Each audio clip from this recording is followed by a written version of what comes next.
Biden says he visited Northern Ireland to make sure the Brits didn't screw around. The US president's blunt remark draws gasps from politicians in Belfast and London. Joe Biden said he traveled to Northern Ireland last month to make sure the Brits didn't screw around with the region's peace process, a blunt take that drew gasps from UK and unionist politicians. The remarks, contained in a White House transcript of the US president's remarks at a Democratic Party fundraiser, clash with his carefully worded speech April 12 in Belfast marking the 25th anniversary of the US-brokered Good Friday Peace Accord. Biden started his four-day visit throughout the island of Ireland in the Northern Irish capital, where tensions over post-Brexit trade rules have torn apart the region's unity government.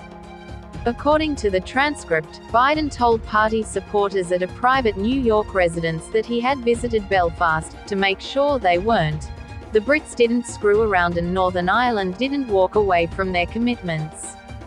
Those words drew predictable fire from the Democratic Unionists, the main pro-British party in Northern Ireland.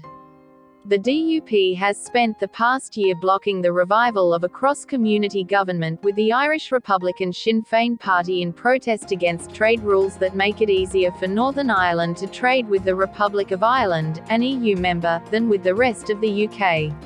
Power sharing between British Unionists and Irish nationalists was the central objective of the Good Friday deal.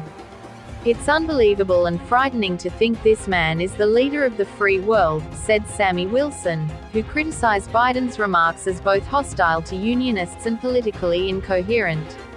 "If you believe that there should be a special relationship between the US and UK, then at least show us some respect."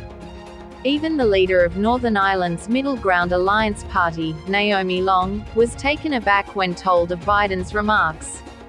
"Oh dear," she said, before drawing a distinction between such Brit-bashing rhetoric versus Biden's practical help, particularly his appointment of an economic envoy, Joe Kennedy III, to promote increased US investment in Northern Ireland. "Joe Biden has always been slightly gaffe-prone. I don't think that's news to anybody. But what really matters is what he does rather than what he says," Long said. "I'll judge him on the basis of what he does and overlook the gaffes."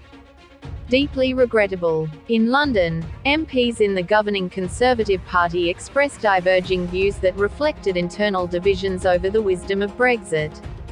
Shailesh Vara, a Brexiteer MP who served briefly as Northern Ireland's secretary in the dying days of Boris Johnson's administration, called it deeply regrettable that President Biden has to use such language to further his re-election chances in the US.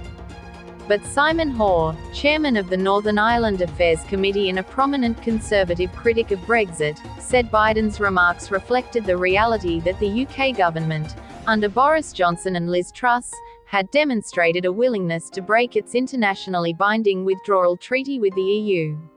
It laid down special rules for Northern Ireland subsequently modified in February's Windsor Framework Agreement. "If you start to give the impression that there is a flippancy towards that," Hoare said, referring to the rule of law, "we should not be surprised if people, including our closest geopolitical ally, feel the need to check in to make sure all is well."